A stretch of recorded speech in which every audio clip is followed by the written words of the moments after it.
Hello everyone, sorry for the delay between videos, but I have another one for you. This will be kind of an intermediate level editing. If you haven't already seen them, please visit the two-part beginning editing videos here on the YouTube stream.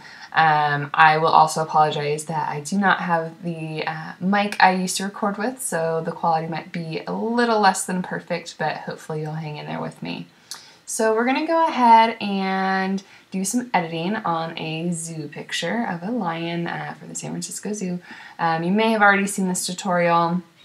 I did it a couple years ago in a written out form, but now that I can do video recordings, I thought this might be a little bit better. And those for you who are new to HQAA or to my gallery as well may not have seen it. So we're going to go ahead and get started. So in the first tutorial we talked about the fact that we want to make sure everything is properly exposed, that it's cropped properly, and all those things. So I'm going to go ahead and crop the picture. Get some smaller area to work with so that you can see it just a little bit better. And then we're going to go ahead and touch things up. So in this picture, everything looks fine. I love this lion in particular. He's fun to watch. But he's got some gunk on his mane, and he's got some scars on his face, which you obviously don't want to take all the way out. But there's a little bit of cleaning up we can do in this one. So I'm going to show you how. I use mostly over here on the left-hand side, I use a combination between the patch tool, the healing tool, and then also I like to use the clone tool. So it really just depends on your situation. They all do similar things, but not exactly the same thing. So the clone tool is really good if you would just like to duplicate something. A lot of people get carried away and just say, oh look, I can make a whole nother lion over here. And obviously that's not really what the clone tool is made for, artistically speaking.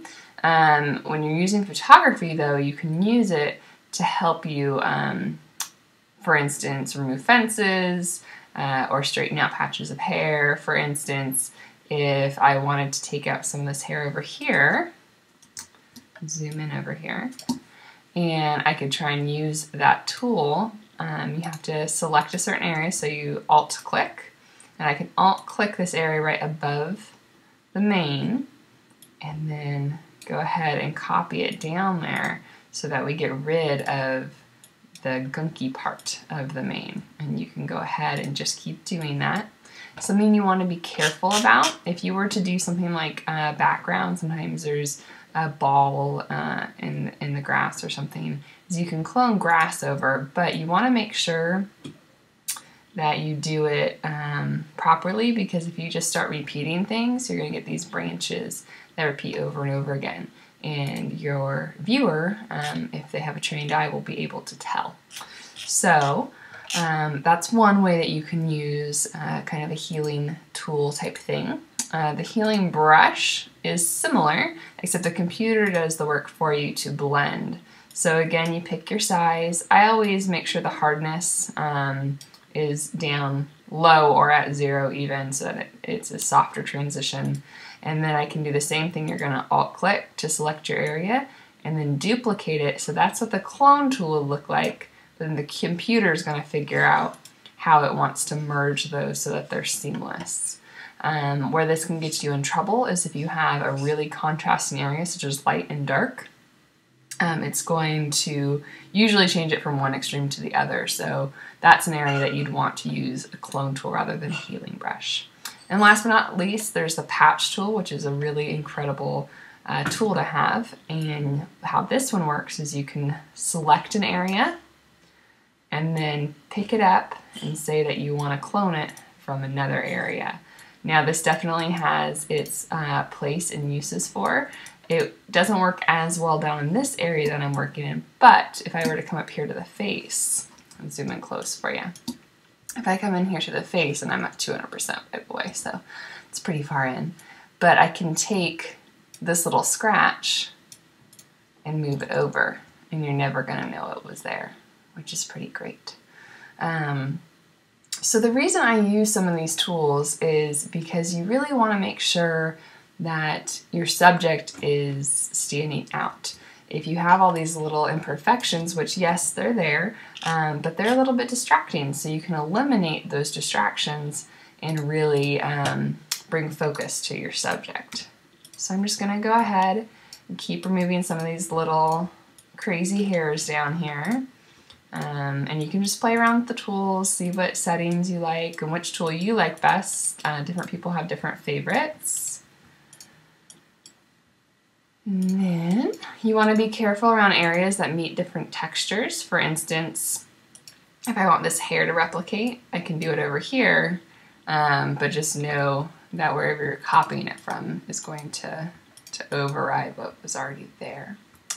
There's a little spot over here, just little things. You want to work usually at 100% resolution when you're doing this, unless the picture is out of control big. And that way you can really see the details of what you're looking at. And then to check your work, you can go ahead and back out of the picture to make sure, because sometimes when you're working this close, things get altered. He also has a hair going across his nose here, so this is a good one. I'm going to try and use a healing tool and see how that works for me. Works pretty well down here. I want to make sure that that's a nice smooth transition. However, for the top part here, to make sure that's an even line, I'm going to go ahead and use the clone tool rather than the healing tool. And there we go, we fixed that hair. The only other thing on his face I'm going to take off is this really dark splotch. This is arguable on whether or not some photographers would want to take that out, but I just think it distracts from his eyes. So now that I have all those little things removed, and I just arbitrarily cropped this, since we went over cropping in the other tutorial, you can really use whatever ratio you want or go in as close as you want or stay as far away as you want. The next thing that we're going to talk about is your dodge and burn tools. So dodge tool makes certain areas lighter. These have the names from the original dark rooms before they were on computers with digital photos. So the dodge tool makes things lighter, or it exposes them more. The burn tool is going to darken things. And so those can really help you with your exposure. In the last tutorial, we talked a little bit about levels and how you can use levels to your advantage. And this is similar, but it's almost like you're painting them on.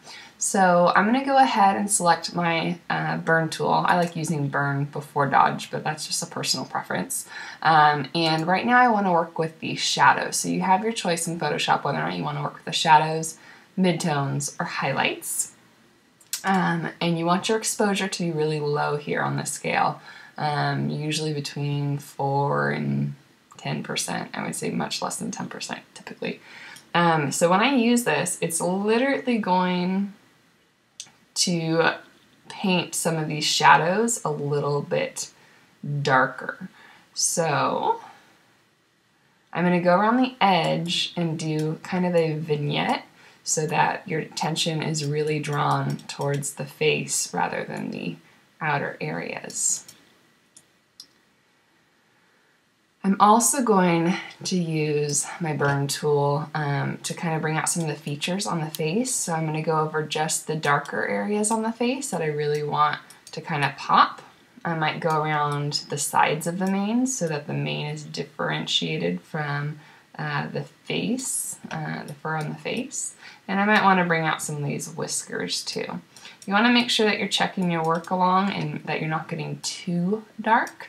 So a lot of times I'll go over to my history panel and come back out and check to see my work. Now, likewise, you can go ahead and switch over to the dodge tool. And for this one, you can use the dodge tool to lighten shadows, but I like to use it on my highlights to really make the highlights pop. So I'm doing the exact opposite of what I was just doing with the shadows, and it's only going to take the highlights and make those a little bit lighter, so you're painting on some of these highlights. And again, you don't want to go crazy with them because it can really make things over harsh. So These two eyes, when I was shooting, one is a little bit less shadowed than the other. To make those a little more even, I'm going to go back to what we talked about in the previous tutorial and use a lasso tool.